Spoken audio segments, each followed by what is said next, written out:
A was already smiling. The pen was in his hand, the final page was open, and 300 people were watching from velvet-covered chairs beneath crystal chandeliers. For 18 months, Malcolm Reed had worked toward this exact moment. The negotiations. The revisions. The late-night calls across time zones. The kind of effort most people would have abandoned somewhere around month 6. All of it had led here. To the Grand Crescent Hotel in downtown Atlanta. To a signing table draped in dark fabric. To a deal the financial press had already labeled the partnership of the decade. Malcolm lowered the pen toward the signature line. Sir. A small voice cut through the noise of 300 conversations. Don't sign that. The pen stopped. The room seemed to stop with it. Cameras shutters. Conversations. The musicians near the back wall. Everything suspended in the same instant. Malcolm slowly turned toward the voice. Near the side entrance stood a little black girl. No older than 8. Dark braids tied with faded blue ribbons. An oversized denim jacket hanging loosely off one shoulder. In both hands she held a worn notebook, pressed against her chest like something she was afraid to drop. Security guards exchanged uncertain looks. Nobody seemed to know how she had entered a private event with a guest list and 2 checkpoints. Across the table, Richard Whitmore, respected businessman, Malcolm's future partner, chuckled softly and adjusted his cufflinks. Looks like we have a surprise visitor, he said. Polite laughter spread through the nearest rows. An easy release of tension. Malcolm didn't laugh.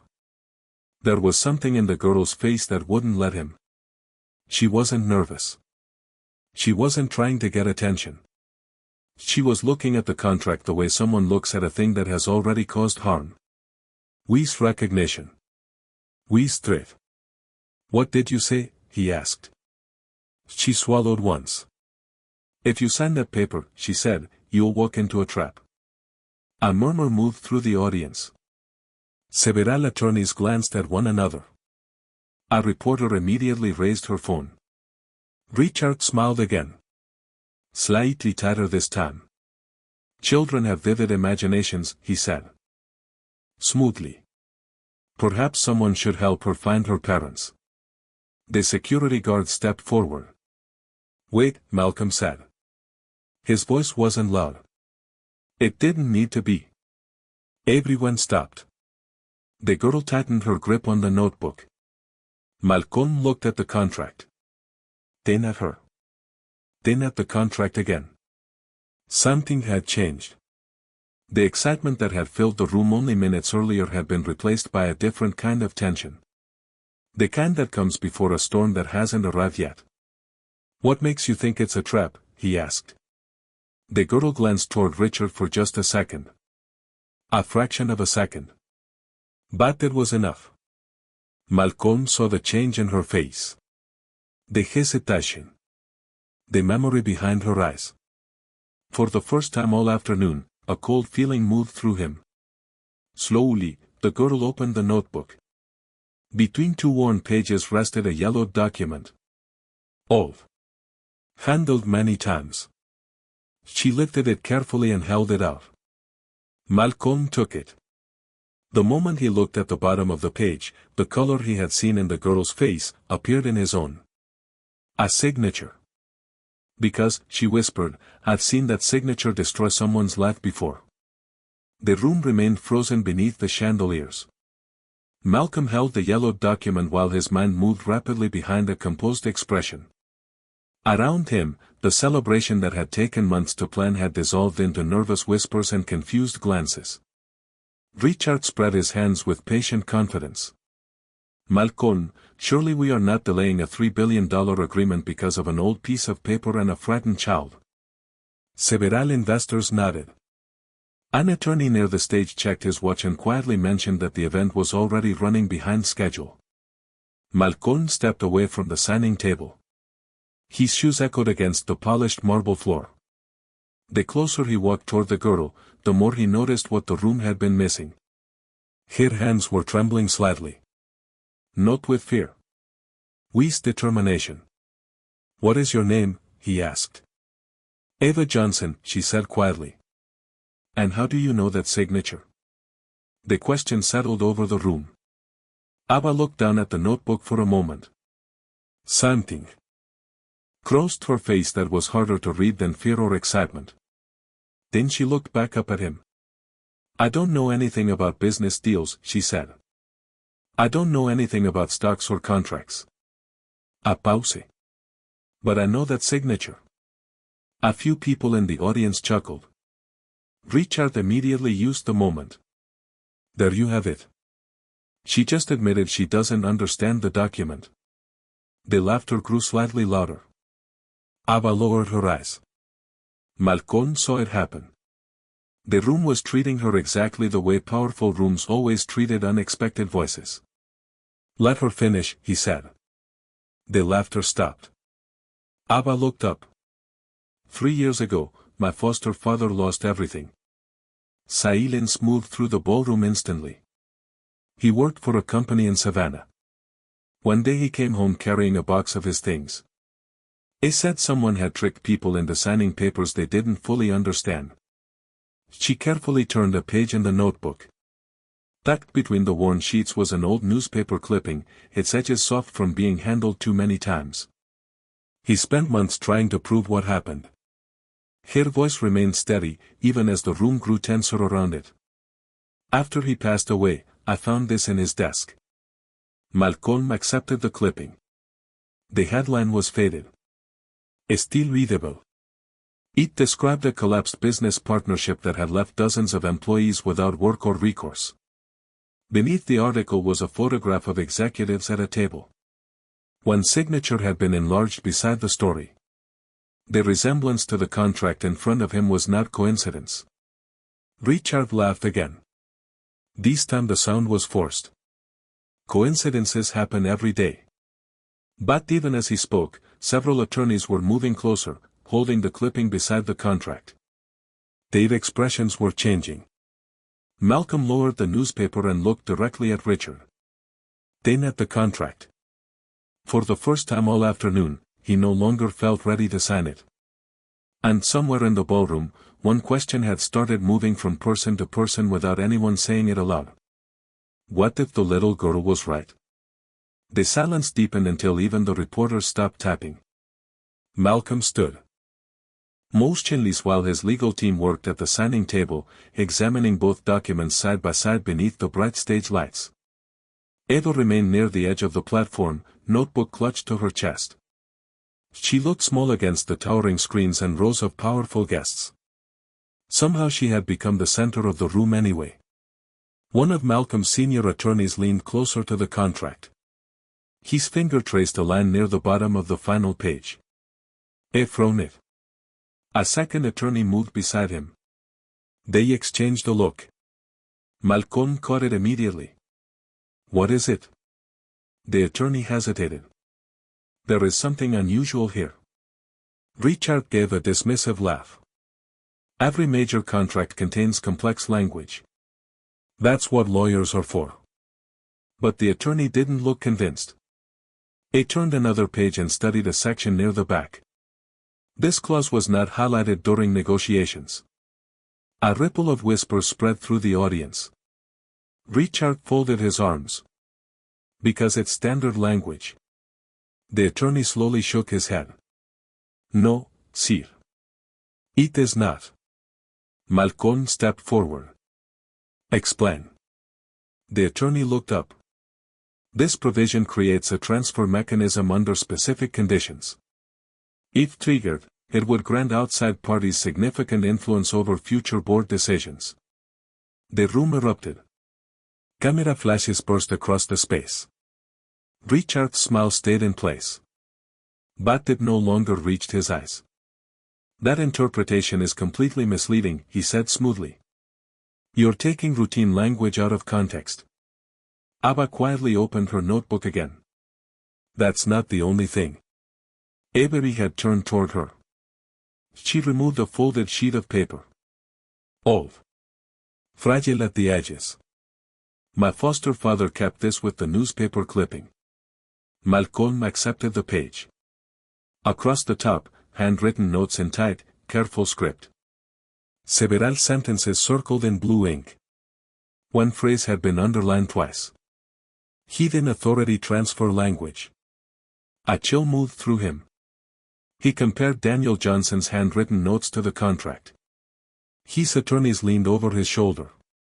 One by one, their expressions shifted from curiosity to something harder to name. Richard shifted his weight. For the first time all afternoon. A small movement.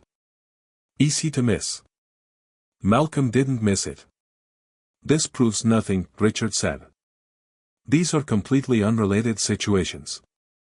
Yet nobody laughed this time. Nobody nodded. The room had changed. Malcolm slowly closed the leather folder and looked at the digital clock above the stage. 60 minutes behind schedule. Investors waited. Reporters waited. Hundreds of millions in motion. None of it mattered the way it had 30 minutes ago. The signing is suspended until further review, Malcolm announced. Gasps echoed across the ballroom. Before the room could fully react, one of the attorneys examining the contract looked up with a face that had lost its color. Mr. Reed, he said quietly. This clause was added only 6 days ago. The ballroom erupted. Reporters surged toward the front. Investors leaned across tables exchanging theories. The elegant atmosphere of the Grand Crescent Hotel had been replaced by something rawer and louder. Malcolm remained beside the signing table while his team surrounded the contract. 6 days ago, he said. Are you certain? The attorney nodded. Every revision creates a digital record. This section was inserted during the most recent edit cycle. Richard stepped forward. That proves nothing. Large agreements go through dozens of changes before completion. His voice was still controlled. But the amusement had left it entirely. Who approved the change? Malcolm asked. The attorney glanced toward a tablet being examined across the table. We are tracing that now. Abba stood quietly near the stage. She felt the smallness of the room pressing against her despite its size. The attention of hundreds of strangers. The weight of whatever was about to happen. She thought about Daniel Johnson sitting at his kitchen table at midnight, surrounded by folders, circling names, refusing to stop. He had always said the most dangerous secrets were the ones buried where nobody bothered to look. An attorney raised his head. Mr. Reed. The room quieted instantly. We found the approval trail. Malcolm stepped closer. And the revision was authorized using executive credentials. Richard folded his arms. Which means someone on your side approved it. Several people nodded. For one brief moment the pressure seemed to shift. Then the attorney continued. The authorization originated from an external access point. Silence. External? Malcolm repeated. Yes, sir. Submitted through a remote account. Richard's expression changed. Almost imperceptibly. Almost. Abba saw it. The same look she had seen in old photographs from her foster father's files. The look of someone who had just realized the situation was no longer moving according to plan. Malcolm looked directly at Richard. Did your team request any late-stage revisions? Of course not. The answer came too quickly. Then you won't object to a full forensic review. Richard forced a smile. I welcome it. Nobody seemed reassured. The giant screen behind the stage still displayed the unsigned contract. The black signature line waited.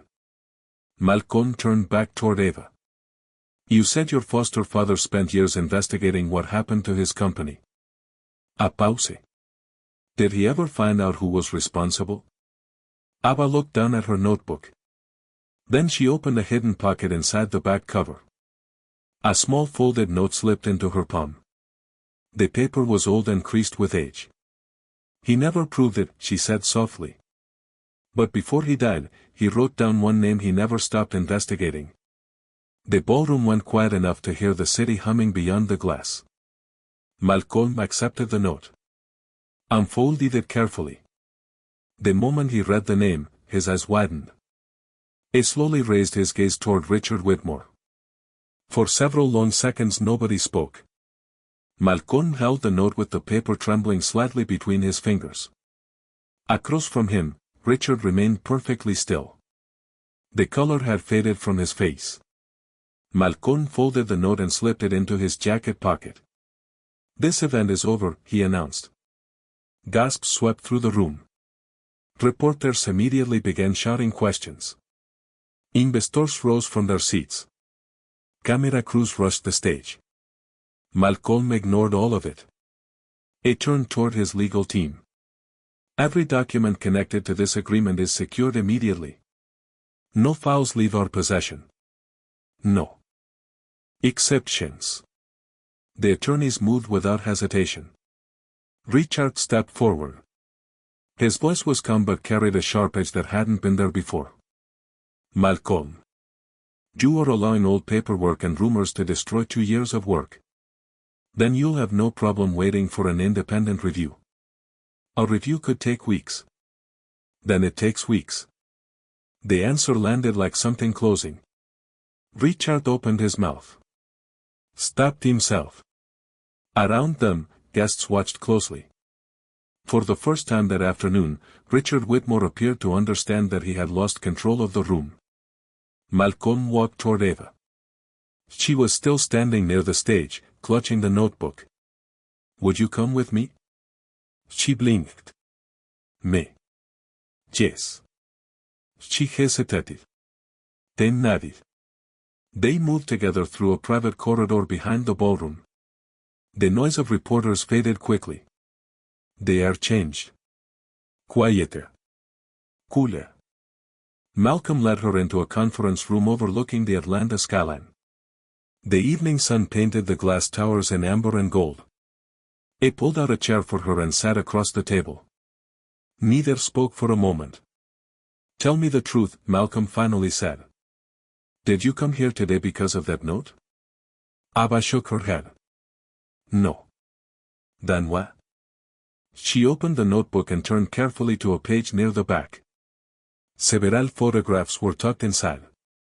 One showed her foster father at a small desk covered in papers. Another showed stacks of folders across a dining room table. The kind of stacks that don't happen unless someone is looking for something they can't let go of after he passed away, Eva said softly. "I kept reading everything he left behind. He wanted to understand why he never stopped." Her fingers moved to a final photograph. "Then last week I saw something." Malcolm looked closely. The image showed part of a document on a computer screen, slightly blurred from distance. Near the bottom, a signature. The same signature. "Where did you find this?" he asked. "That's the strange part." She pointed to the image. "This picture was taken only 8 days ago." Malcolm studied the photograph again. The image was blurry, clearly taken quickly. But the signature near the bottom was impossible to dismiss. 8 days ago, he said. "Where?" Ava looked toward the window for a moment. "The community center near my neighborhood. They let students use old computers after school." She opened the notebook to a handwritten date beneath the photograph. "I was scanning some of Daniel's papers when a presentation started in another room. The projector came on before someone closed the door. He saw that signature on the screen." Malcolm listened without interrupting. "Did you know what it meant?"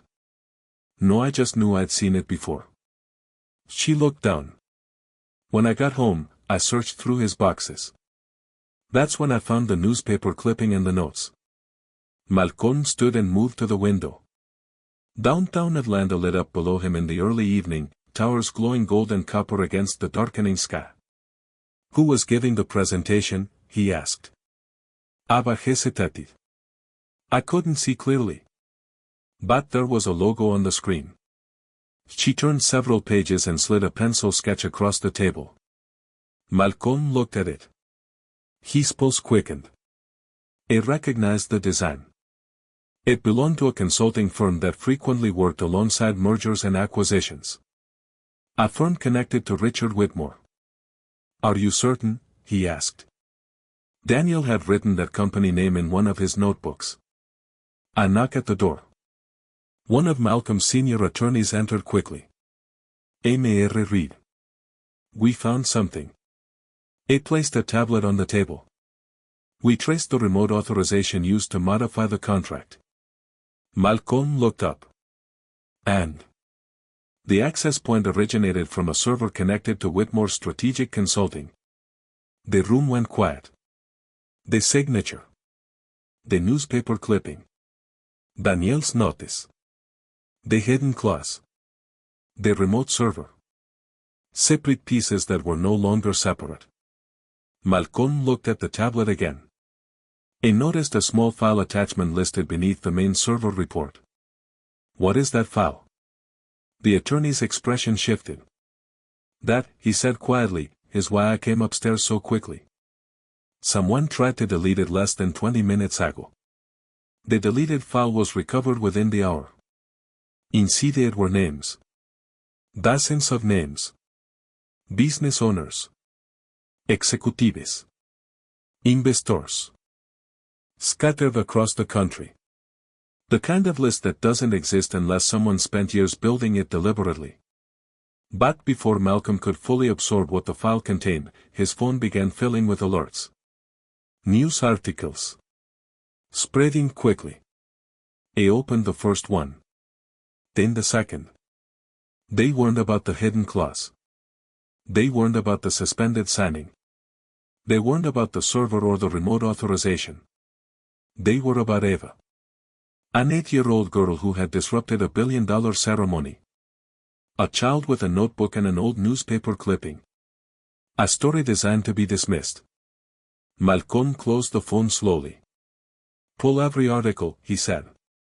I want to know who published them first. His attorneys went to work immediately. Ava sat quietly, her notebook open on the table. The photograph of Daniel rested beside her hand. Malcolm noticed her staring at it. Tell me about him, he said. Ava smiled. It was the first time he had seen her smile since she'd walked into the ballroom. His name was Daniel Johnson. A pause. He wasn't rich. He drove an old pickup truck that rattled every time it started. He fixed broken appliances for people who couldn't afford new ones. Sometimes they paid him. Sometimes they couldn't. She looked at the photograph. But he always said a person is worth more than the money in their bank account. The room was very quiet. After his company collapsed, people told him to move on. They said nobody cared anymore. Malcolm understood that feeling better than most people would have expected. But he kept investigating. Every night. Her finger traced faded handwriting in the notebook. He believed there were others. Malcolm leaned forward. Others? Ava reached into a pocket inside the cover. She removed a folded stack of papers. Malcolm unfolded the first sheet. Names. Dozens of names with dates and handwritten notes beside some of them. These are people who lost companies or ownership rights after signing agreements, Eva said. She pointed to several entries. Daniel thought they were all connected. An attorney looked up from his laptop. Mr. Reed. His voice carried urgency. We traced the first article. Attacking Ava. Malcolm stood. Who published it?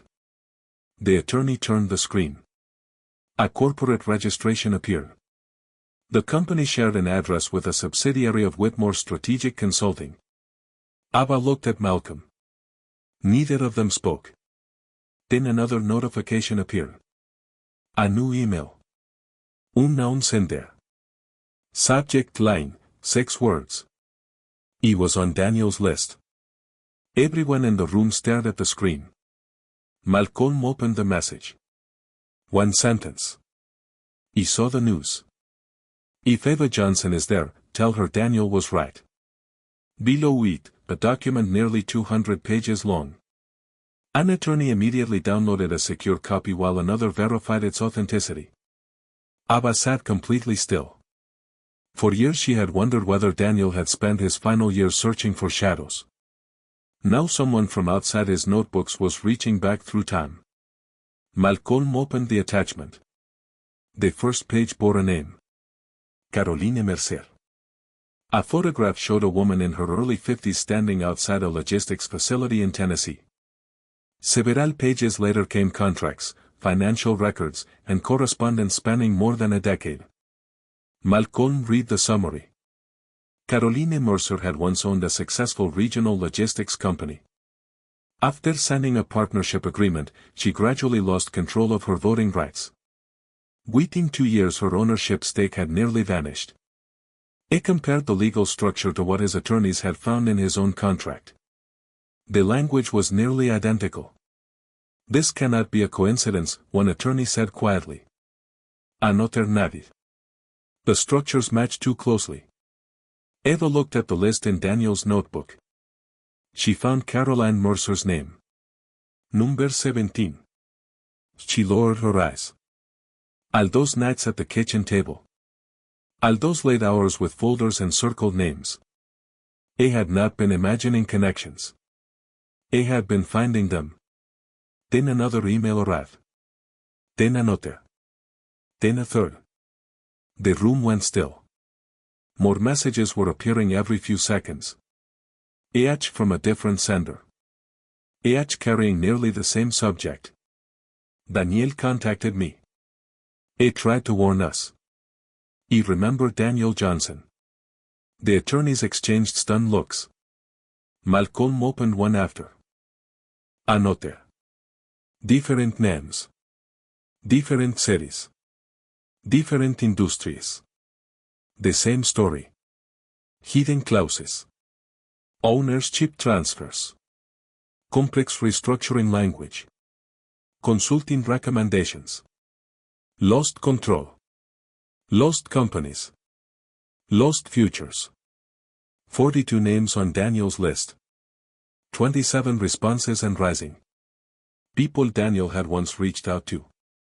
People who had never answered while he was alive. Now they were answering. Your foster father never stopped looking for the truth, Malcolm said quietly. Ava nodded. He said the truth moves slowly. Malcolm glanced at the growing inbox. Maybe not anymore. Then one final email appeared at the top of the screen. No attachment. No explanation. 7 words. Check the board member named Thomas Avery. Nobody in the conference room spoke. Malcolm stared at the screen. Thomas Avery. Advisory Board of Reed Technologies. 7 years. Shareholder meetings. Strategic reviews. A reputation built on caution and integrity. Malcolm turned to an attorney. Pull everything we have on Avery. Keyboards moved. Screens illuminated. A profile appeared. 62 years old. Corporate restructuring consultant. Nearly 4 decades of professional history. At first glance, nothing unusual. Then an attorney frowned. There is a gap. Where? Nearly 4 years missing from his public record. Malcolm stepped closer. People don't lose 4 years by accident. Searches began moving through archive databases. Old records surfaced slowly. Conference registrations. Corporate filings. An old newspaper mention. Then a name appeared. Whitmore Strategic Consulting. Malcolm felt his stomach tighten. Avery had worked as an independent advisor for the firm years before joining Reed Technologies. The room fell silent. Ava looked up from her notebook. Did he know Richard? An attorney answered before Malcolm could. Not only did he know him. They worked together. Pieces continued fitting together faster now. The hidden clause. The remote server. The media campaign targeting Ava. The consulting network behind them.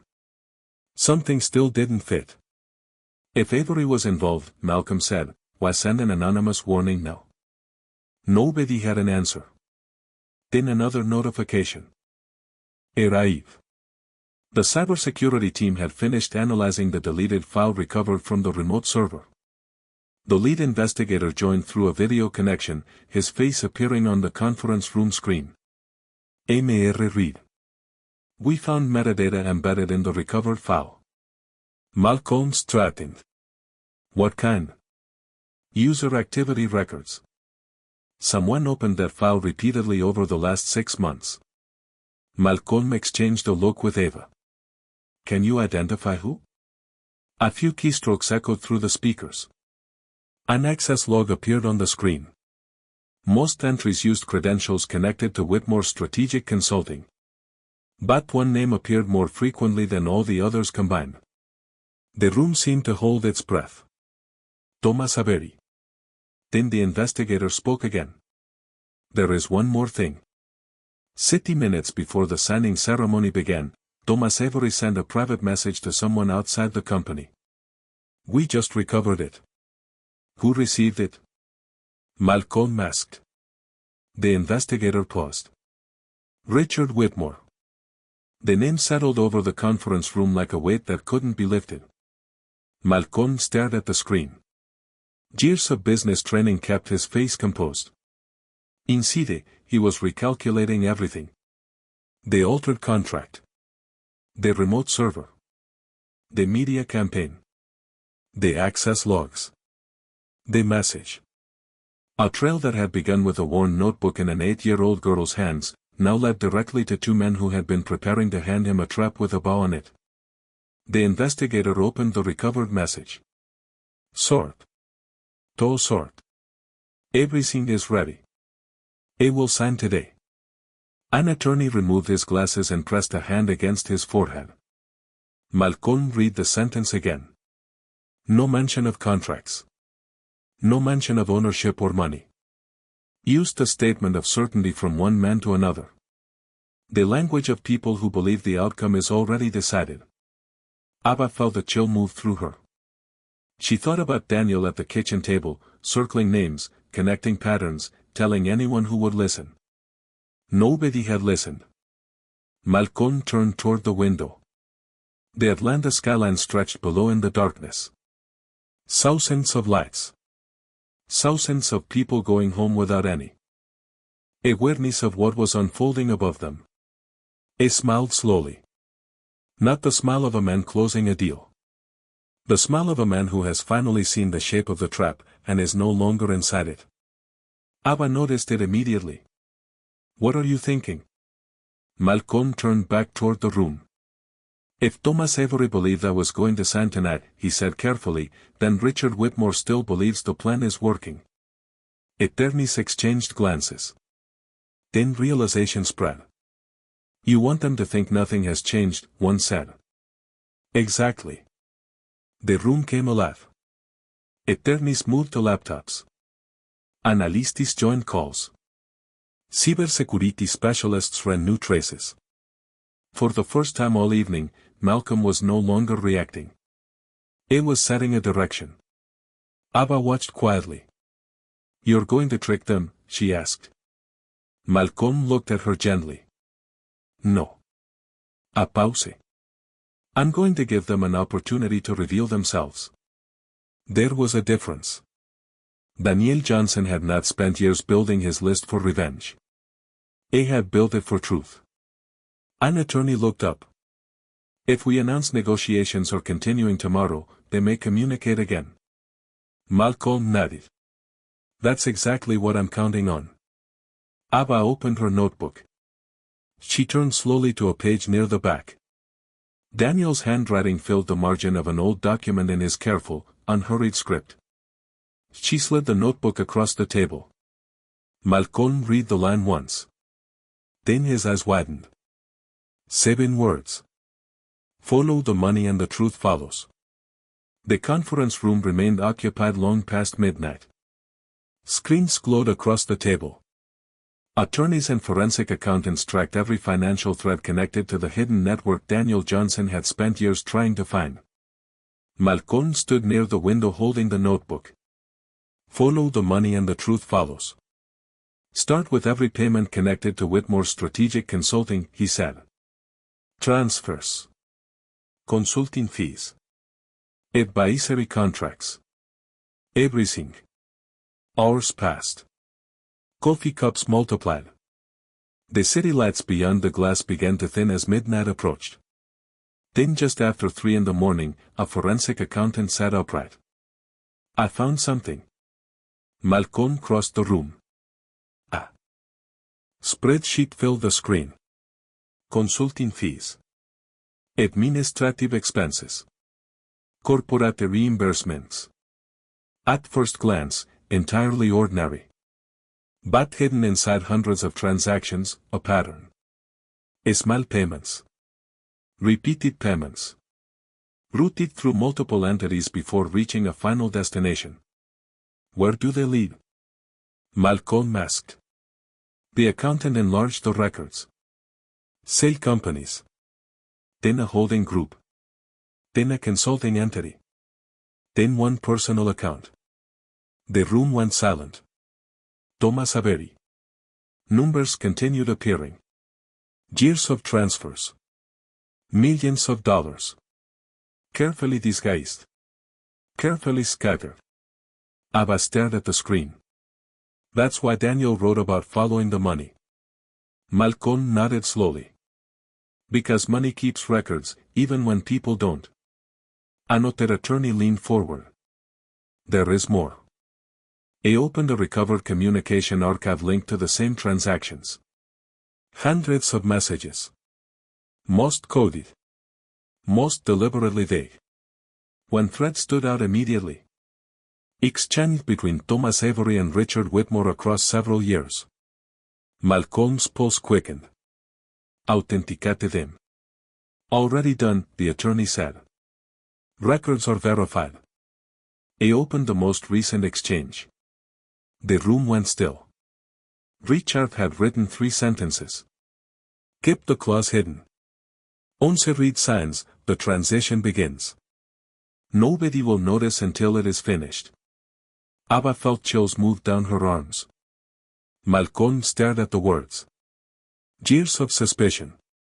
Months of searching. Hours in this room. Now the truth sat on a screen in front of everyone. No guesswork. No accusations. Used evidence. An attorney slowly removed his glasses. That is enough to destroy them. Malcolm shook his head. The room looked at him. It is enough to expose them. There was a difference. Daniel Johnson had not spent years with those notebooks searching for revenge. He had searched for the truth. Malcolm looked toward Eva. The little girl sat quietly with the notebook that had started everything. Tomorrow morning, he said, we finish this. Just then, a notification appeared on the main screen. A new message from Thomas Avery's account.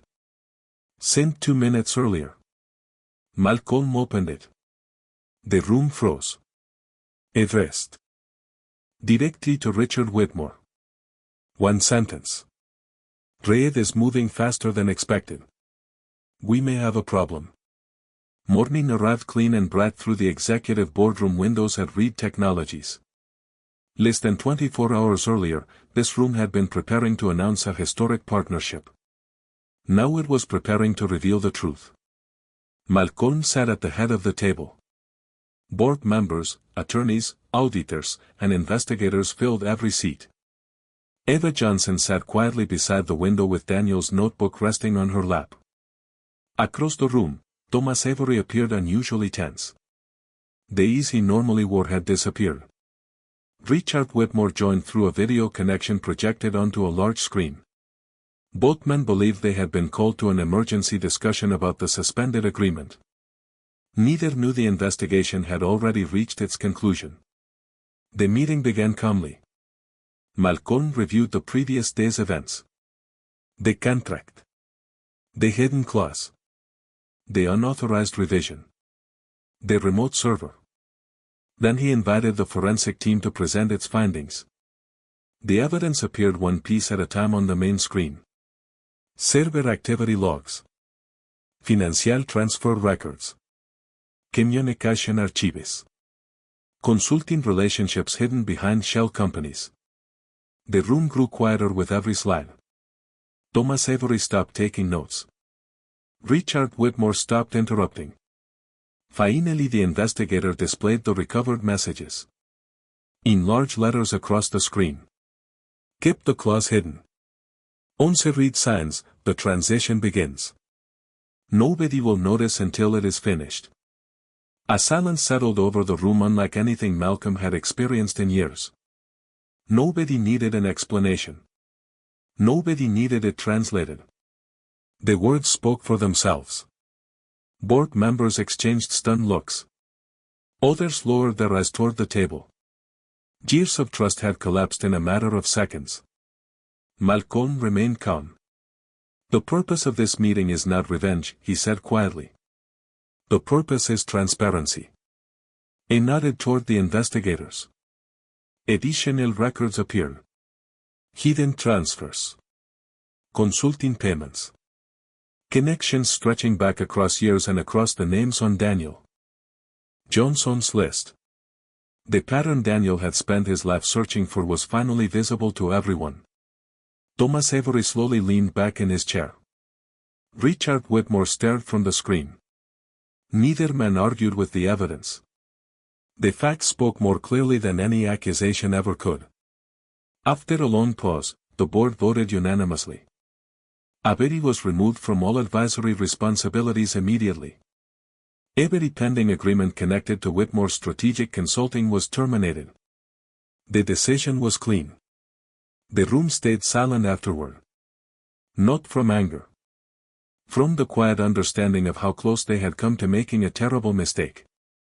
As the meeting ended, Malcolm walked toward Ava. Sunlight crossed the polished floor between them. You changed everything, he told her. Ava shook her head gently. Daniel did. Malcolm smiled. Daniel started it. He looked around the room. You finished it. Several weeks later, Reed Technologies announced the creation of the Daniel and Ava Johnson Foundation, dedicated to ethics education, business transparency, and scholarships for young students who demonstrated courage and integrity.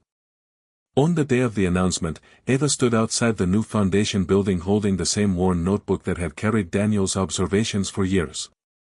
The pages were old. The corners bent. The cover faded from being carried through too many rooms. Yet inside them lived a truth powerful enough to reach where money, influence, and authority could not. As photographers gathered nearby, Malcolm looked toward the little girl whose voice had stopped a billion-dollar trap. What are you going to do now? He asked. Ava looked up at the bright Atlanta sky. Keep paying attention, she said. Malcolm laughed softly. Because sometimes the person who changes the future is not the one with the most power in the room. Sometimes it is the one brave enough to speak. When everyone else has already decided to stay silent.